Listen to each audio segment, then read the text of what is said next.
The transport ship smelled like recycled air and cold metal, and Dara Osai had been breathing it for 11 days straight. She sat with her back against the hull wall, eyes half closed, listening to the other humans in the group talk about how nervous they were. Some of them had never left Earth before. Some of them had never even left their home country before this.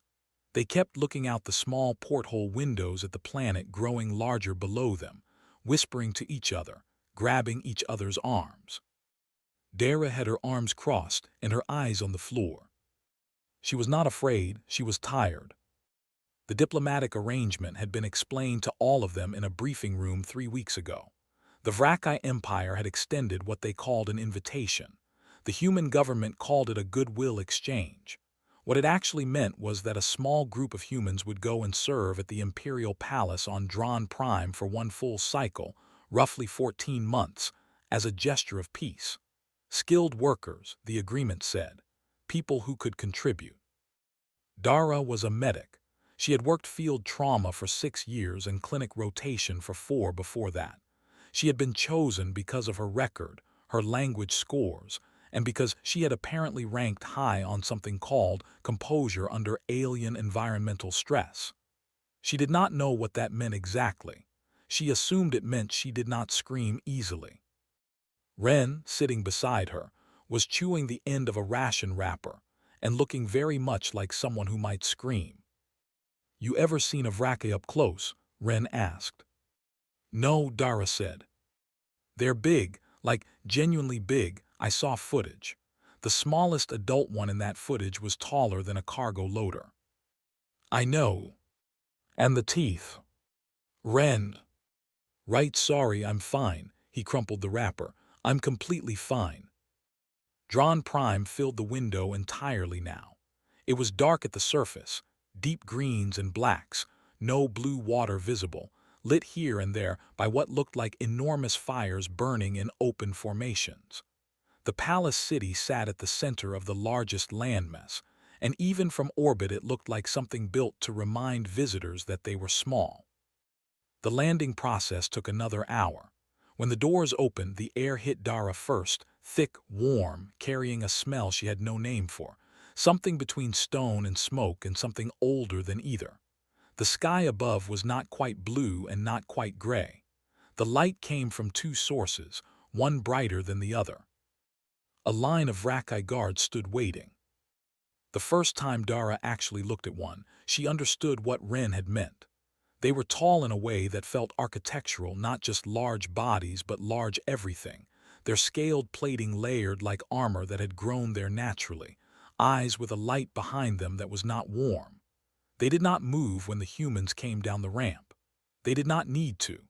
Standing still, they were already the most present things in the space. Dara looked at them the way she looked at difficult patients, calmly, taking information. A court official named Riven met them at the base of the ramp. He was Vrakai but smaller than the guards, his scales a dusty brown, his voice precise and flat. He told them the rules in a tone that suggested he had said them many times and expected them to be broken many times regardless. Eyes down when passing senior court members. Speak only when addressed. Do not enter any sealed room. Do not touch anything that glows. Do not approach the Emperor unless he speaks first. Do not ask questions about the private wing. "You," he said, stopping in front of Dara, "you are assigned to the Emperor's personal wing, attendant duties, cleaning, carrying, and standing available." Ren made a very small sound beside her. "Understood," Dara said. Riven looked at her for a moment longer than he had looked at the others. "You will find your place clearly marked. You will not deviate from it." He moved on. The palace interior was exactly as large as it looked from outside, and somehow felt larger. The ceilings in the entry halls were so high that the top of them disappeared into shadow.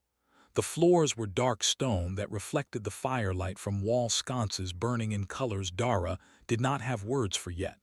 Every corridor had a purpose. Nothing was decorative in the way human buildings were decorative. It was all weight and intention.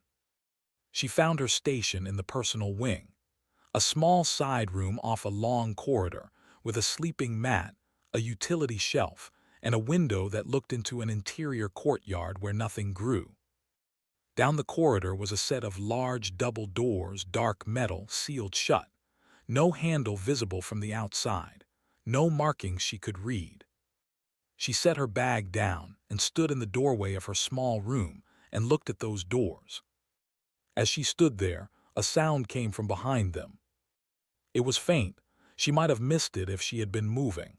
A wet, strained sound like something trying to breathe through something too thick. It lasted 3 seconds and then stopped. Dara stood very still.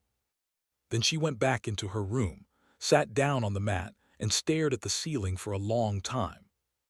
She had heard sounds like that before, in the clinic, in the ward for the very young or the very sick. She told herself it was none of her business. She told herself she did not know enough yet. She told herself she would wait and learn more before she did anything. She almost believed herself. 3 days into her posting, Dara had learned the rhythm of the wing. The Emperor moved through the corridor once in the morning and once at night. The guards rotated every 4 hours. The court healer, a tall Vrakai called Orath, gray-scaled and sharp-eyed, came twice a day to the sealed chamber, stayed for exactly 30 minutes each time, and left carrying a small metal case. He never looked at Dara. He never looked at anyone who was not his patient or his emperor. Dara watched all of this without appearing to watch it. She cleaned the corridor floors. She carried supply containers when asked. She stood where she was supposed to stand. But she listened, and she remembered, and every time Orath left the sealed chamber, she paid attention to what she could observe. The sound from behind those doors had not gone away. If anything, it was changing. 3 days ago it had been faint and occasional. Now it came several times a day, that same wet, labored pull of breath, sometimes followed by a soft sound that Dara found hard to describe. Not quite a cry, not quite a whimper, something in between. She asked Ren about it during the 1 hour in the evening, when the human workers gathered in the lower hall to eat. Ren kept his voice very low. "It's a hatchling," he said, "born about 10 days before we arrived. I heard 2 of the lower staff talking, the Emperor's offspring." He pulled a piece of dried food apart slowly. "Dara, I know what you're thinking." "I'm not thinking anything." "You have the face." "I don't have a face." "You have the exact face you made in the briefing before you told the coordinator his evacuation plan had a fatal flaw." Ren looked at her steadily. "Leave it alone. It's the Emperor's child. Orath is one of the most senior healers in the entire Vrakai system. You have been here 3 days. You clean floors." "I know. Leave it alone." She left it alone for exactly 1 more day. On the 5th day, the chamber door opened while she was at the far end of the corridor, and she saw inside for 3 full seconds before it closed again. The chamber was warm. She felt the heat from where she stood. The walls glowed faintly with some built-in light source. In the center of the room was a large stone platform, and on that platform was a nest of layered material, dark and dense, clearly designed for warmth. Sitting in the nest, curled into itself, was a creature about the size of a large dog. It had scales, pale ones, lighter than any Vrakai adult she had seen, almost the color of ash. Its wings were folded tight against its body. Its head was down, resting on the edge of the nest. Even from across the corridor, even through the closing gap of the door, Dara could see that the scales had no shine. They were flat, dull, the kind of color that living things get when they have been spending too much energy just staying alive and have none left for anything else. The door sealed shut. Dara kept walking. She finished her shift. She went to the lower hall, ate, said nothing to Ren, and went to her room. She sat on her mat and thought very carefully. She had treated a lot of patients in her career. Humans, mostly, but she had done 2 years of cross-species emergency training as part of a broader program her clinic ran. She knew Vrakai biology well enough to understand the basics. She knew that hatchlings in their first weeks had developing respiratory systems that were far more sensitive than adults. She knew that the mineral compounds used in Vraki nest heating were chosen specifically for their slow, stable burn, but that some older mineral batches had degradation issues that changed their burn chemistry over time. She also knew that a degraded heating mineral burning in a sealed chamber would produce a vapor trace that was completely harmless to a fully developed adult with mature lung tissue, but in a newborn with soft, still-forming tissue. It would be slow. It would look like general weakness. It would be easy to miss if you were looking for a disease instead of an environmental cause. She was not certain. She had seen the hatchling for 3 seconds through a closing door. But the sound, that wet, strained pull of breath, she had heard it in human infants who were struggling with exactly that kind of exposure, the body working too hard to move air through passages that were quietly swelling. She went to Ambassador Yale the next morning.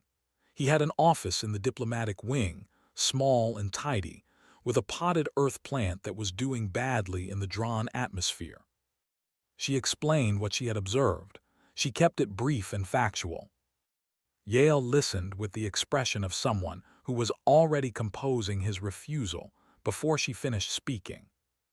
"Dara," he said, folding his hands on the desk, "you are assigned here as a servant, not as a physician, not as a consultant. You are here to demonstrate that humans are cooperative, reliable, and respectful of Vraki hierarchy. The hatchling might be. Orath is one of the most decorated healers in the Empire." His voice was not unkind, but it was final. If there were a serious problem, he would know. You have been here 5 days. What you are describing could get you removed from this posting, or worse, interpreted as a human criticizing the Emperor's court. Do you understand what that could mean for the rest of the group? Dara looked at the dying plant on his shelf. She thought about what she had heard through that door that morning. "Yes," she said, "I understand." She left his office and stood in the corridor outside and breathed slowly. That night, the sound from the chamber was worse. She made a decision. Every morning, the servants of the personal wing were required to stand in the main corridor while the Emperor moved through on his way to the court hall. It was a formality, a visibility check. The guards confirmed all assigned personnel were present, and then Vral passed through without looking at any of them, and everyone breathed again once he was gone. Dara had done it 6 times without incident. On the 7th morning, she stepped out of the line. She did not plan it the way most decisions get planned.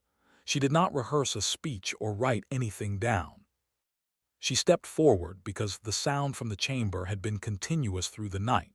She had heard it from her room with the door closed, and because she had watched Orath leave that morning with his metal case looking exactly as calm and self-satisfied as he always did, and because she understood in a very clear and steady part of her mind that if she did not say something now, she might not get another chance. The guards moved instantly. 2 of them placed themselves between her and the Emperor in under a second, which she had expected. "I need to speak to the Emperor," she said. Her voice came out level, which surprised even her. The entire corridor went silent. The other servants pressed back against the walls. She heard Ren make a sound that was not quite a word. Emperor Vral stopped walking. He turned his head. He looked at her, not the way he usually didn't look at the servants, but actually looked, the way something ancient looks at something that has just done an unusual thing. Riven appeared from the side of the corridor like he had been conjured from the air. "This one is to be removed immediately." "It's about the hatchling," Dara said, loudly enough that Riven's words got cut off in the air. Another silence, a different kind. Vral turned fully. He was enormous up close. She had never been this close. His presence was not just physical. It pressed on the air around him the way a large weight presses on soft ground. His eyes were the color of deep amber, and there was something behind them that was very old and not at all simple. He said nothing, which she took as permission to continue. "I'm a medic," she said. "I've been listening to the hatchlings breathing for 6 days. The sound it's making, the wet pull, the effort, I've heard that before. In very young patients with respiratory inflammation caused by environmental vapor exposure." She kept her eyes on him. She did not look at Riven. She did not look at Orath, who had appeared in the doorway to the chamber at the sound of raised voices. "I think the heating mineral in the nest chamber has degraded. Old batch minerals change their burn chemistry over time. The vapor they release is harmless to adults, but soft lung tissue and a newborn can't filter it. It accumulates. Slowly." She stopped. The corridor was completely still. Orath spoke first. His voice was precise and sharp. "This creature has been in this palace for less than 7 days. It cleans floors. I have been the primary healer of the Imperial line for 31 years. He addressed Vral directly, not looking at Dara at all. "She is describing a condition that presents identically to 3 separate common hatchling developmental phases. She has no instruments. She has no biological records. She has no training in Vrakai physiology." "I have training in respiratory distress," Dara said, "across species." "Remove her," Riven said. Vral raised one hand. The room froze. He looked at Dara for a moment that felt much longer than it was. Then he lowered his hand. "Remove her," he said. His voice was very quiet. That made it worse somehow than if he had been loud. The guards moved her firmly but without violence to a small holding room in the lower wing. Stone walls, a single light source, the door sealed behind her. She sat down on the floor and let out a long breath. Well, that had gone about as well as expected. She heard footsteps in the corridor outside, Ren, probably, or someone who had seen what happened.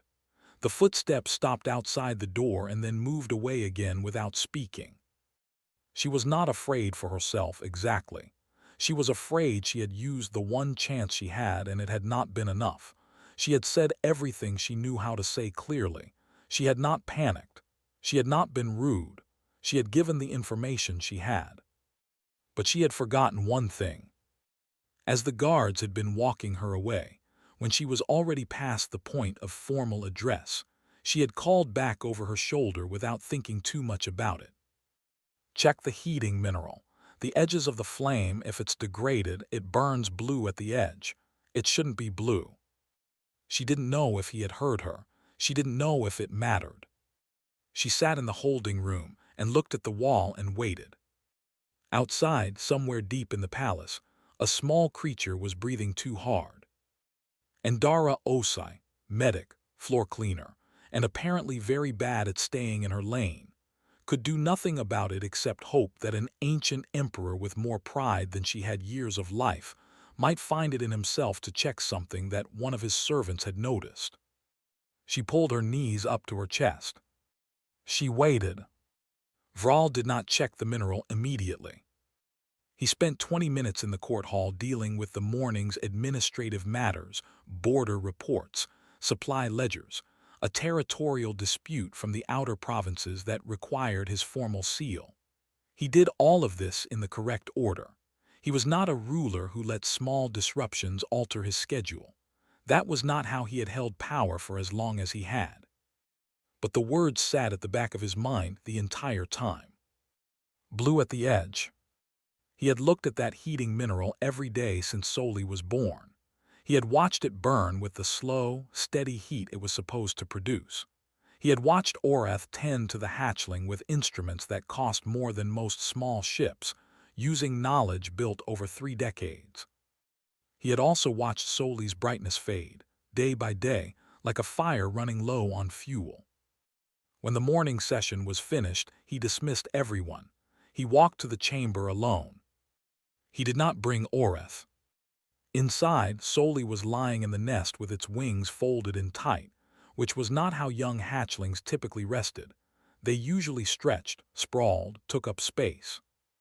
This one had been pulling inward for days, and he had accepted Orath's explanation that it was a common developmental phase without question, because Orath had 31 years of experience, and Vral did not question people who had earned their positions. He stood at the edge of the nest for a moment, watching Soli breathe. Each breath was effortful in a way that was subtle but, once seen, could not be unseen.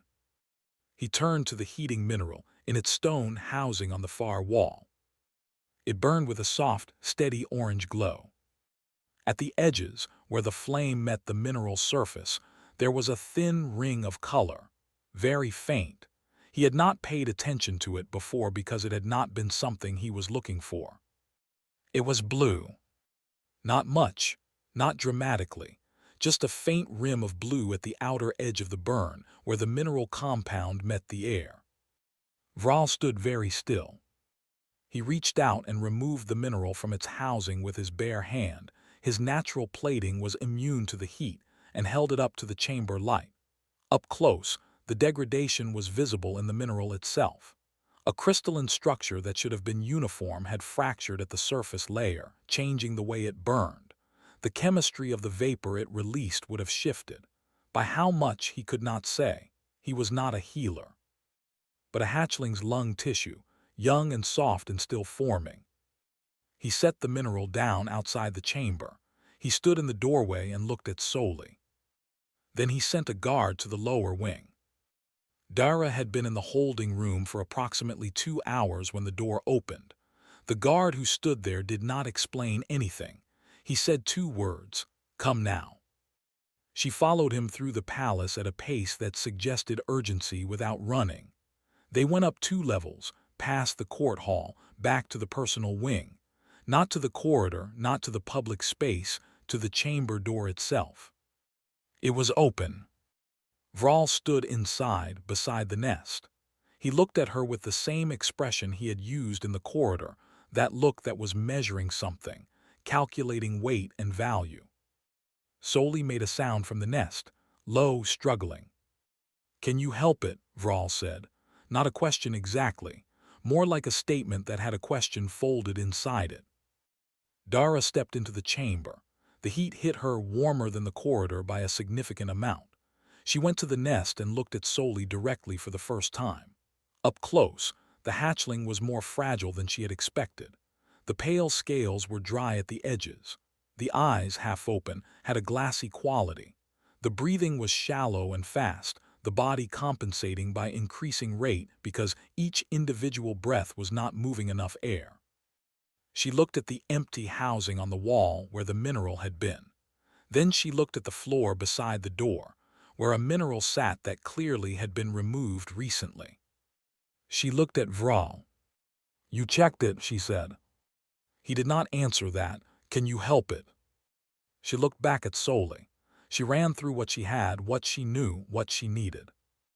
"Yes," she said, "I think so, but I need some things from the supply stores.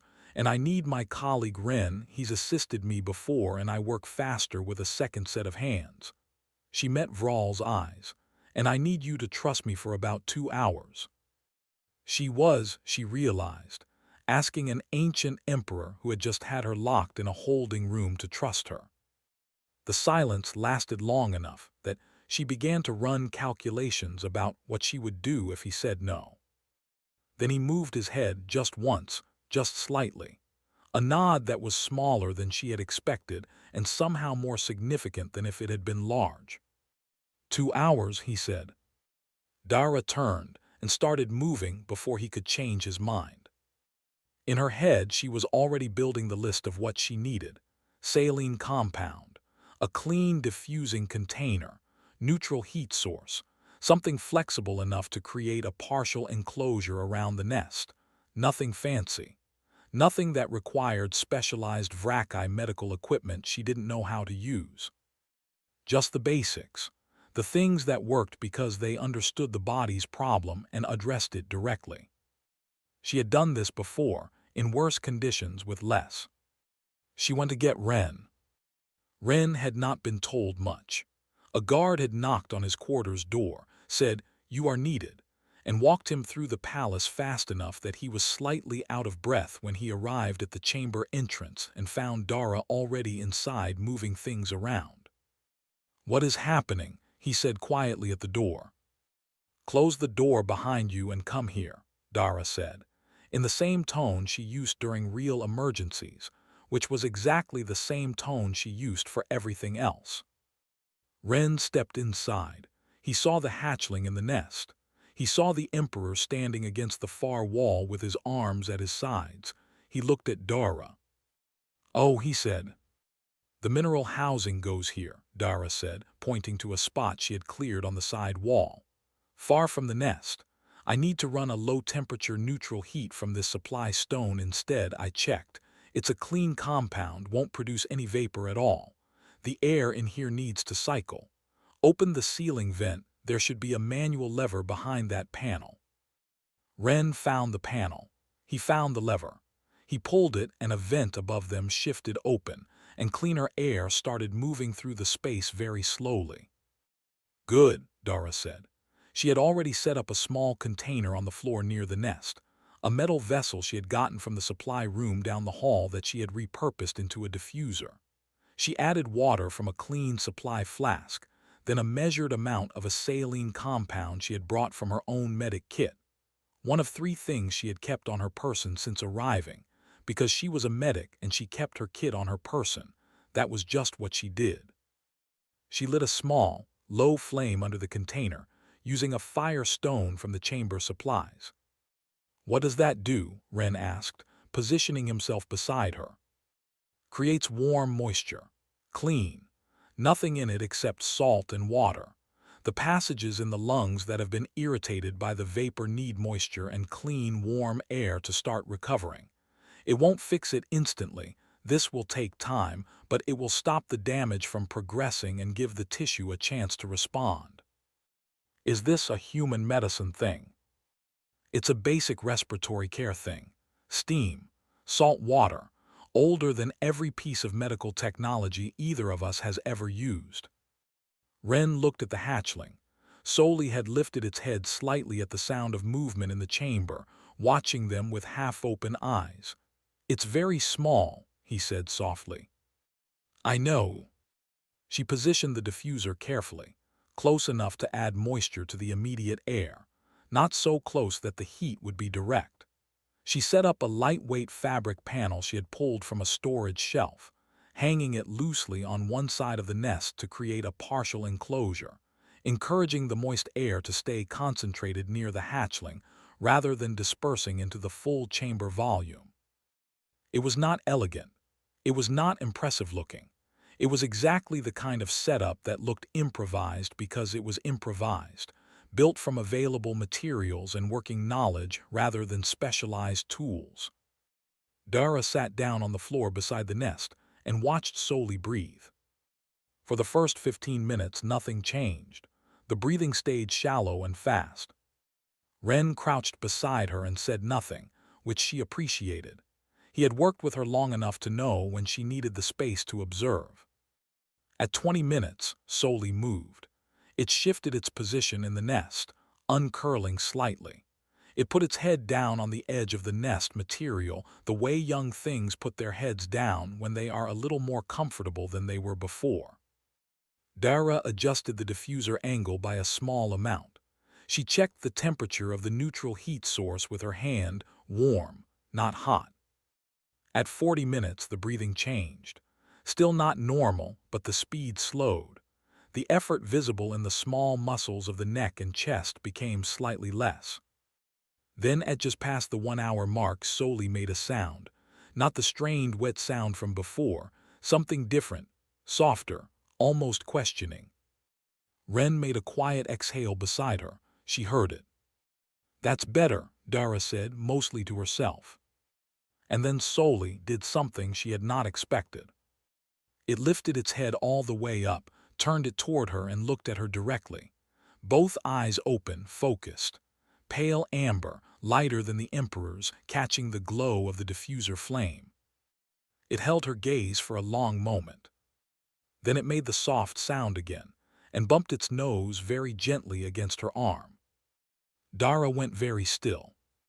She had read that newly hatched Vraki formed early attachment impressions in the first weeks, that the first beings they had prolonged close contact with registered differently than others going forward. She had read it in a cross-species behavioral document during training, and then mostly filed it away. She did not move her arm. She let Soli rest its head against it. "Dara," Ren said very quietly. "I know," she said. She became aware that something had changed in the chamber. A shift in the air behind her, not the vent, something else. She turned her head. Emperor Vral was standing 2 steps inside the doorway, and he had been there for some time based on how settled he looked. His eyes were on Soli. His expression was still, in the way that still things are when they are trying very hard to stay still. Dara looked at him. He looked at her. Then he looked at Soli, head resting against a human arm, breathing steadily in the clean, warm air. She said, "There you are," quietly to Soli. And the Emperor said nothing, but he stayed where he was, and he did not look away. The morning after, Riven filed a formal complaint. He did it in writing, on official court paper, with 3 separate seals, which suggested he had been composing it in his head for some time. It cited Dara's breach of protocol, her unauthorized use of palace supply materials, her unauthorized access to the Imperial Hatchling's chamber, and her general pattern of behavior inconsistent with assigned servant status. Ambassador Yale received a copy and spent a long time sitting at his desk with it, not reading the words but looking at the shape of them. Neither of them knew yet what the Emperor intended to do. In the servant quarters, Dara and Ren had been told to stay put and wait. They had been waiting since early morning. Ren had eaten 2 ration portions out of stress. Dara had done nothing out of patience. "Riven wants you expelled," Ren said. "I know. Yale is probably trying to find a diplomatic framing that keeps you from being expelled without actually defending what you did." "I know. What did you do, exactly, from the official record's point of view?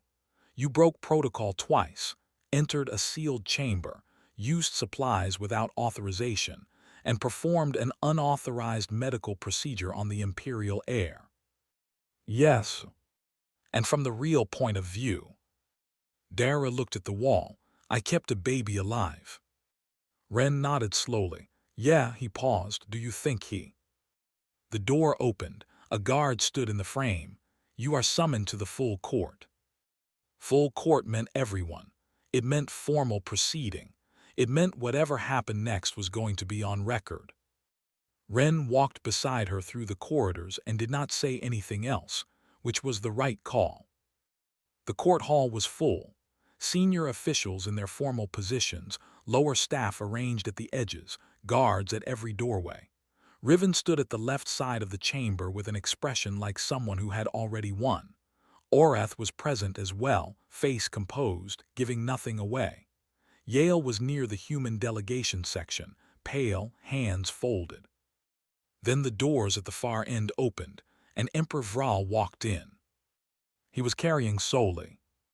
The hatchling rode against his chest, supported in the crook of one massive arm, its pale scales visibly brighter than they had been 2 days ago, not completely recovered, but moving in that direction, the way things do when the cause of the damage has been removed and the body is allowed to do what bodies do. Soli's head was up. It was looking around the hall with the alert curiosity of something that now had the energy to be curious. When Dara was escorted to the center of the floor, Soli's head moved, found her, made the soft sound. The court went completely silent. Riven opened his mouth. Vral raised one hand, and Riven's mouth closed. Vral looked at the court the way he always looked at it, with the weight of long authority behind his eyes. He spoke. "The hatchling is Soli, firstborn of this house. 6 days ago, Soli was dying. The cause was not illness. It was an environmental failure that went undetected, a degraded mineral compound producing vapor harmful to young lung tissue." He paused, not for dramatic effect, because he was choosing words carefully. The failure was identified not by this court's senior healer, not by any member of this staff. It was identified by a human servant, in her 6th day of assignment, who had no instruments and no formal access and no authority to speak. The silence in the hall had a texture to it now. "She spoke anyway," Vral said. Riven made a small movement, not quite starting a sentence but close. He stopped when Vral looked at him. "There is a title in this house," Vral continued, "that has no equivalent in human language. It is given to one who bonds with a hatchling in the early weeks, one the hatchling chooses, as much as one can say a hatchling chooses. It carries responsibility and standing. It has not been given to someone outside the Vrakai bloodline before." He looked at Dara. "It is being given now." Dara stood in the center of the floor. She heard Ren make a sound somewhere to her left. She did not look at him because if she looked at him she might lose her composure, and she had come this far without losing it. She inclined her head. "I accept." Vral's expression did not change, but something around his eyes did. "Good," he said. A beat of silence. Soli made the soft sound again, stretching one small wing out in Dara's direction across the distance of the chamber. Dara could not help it. She took a breath. She looked at the creature she had spent 2 days trying to save, now bright-scaled and breathing easily and fully alive. She thought about all the things she probably needed to understand about this title and its responsibilities. She thought about how she still had 600 days of her posting remaining. She thought about the mineral housing in the hatchling chamber that was currently empty, and the rest of the nursery wing she had passed through and noticed other things about. She looked back at Vral. "Does this mean I can review the mineral heating protocols for the rest of the nursery wing? Because while I was in there, I noticed some other things that I think need attention." The court was quiet. Vral looked at her with the expression of something ancient encountering, something it has no category for. And then he made a sound. It was not something any of them had heard from him before. It took a moment for the people in the hall to understand what it was. He was laughing. Ren was crying. He wiped his face with his sleeve and hoped no one noticed. Everyone noticed. Dara stood in the center of the Emperor's court, on a planet that was not hers, in a hall that had never had a human at its center before, and she let herself feel it, the whole complicated weight of what had just happened. Somewhere across the chamber, a small dragon stretched its pale wings and called out to her. She looked at Soli. "Yeah," she said quietly, "I see you." And that was the beginning of something neither of them had a word for yet, but both of them, in their own way, already understood.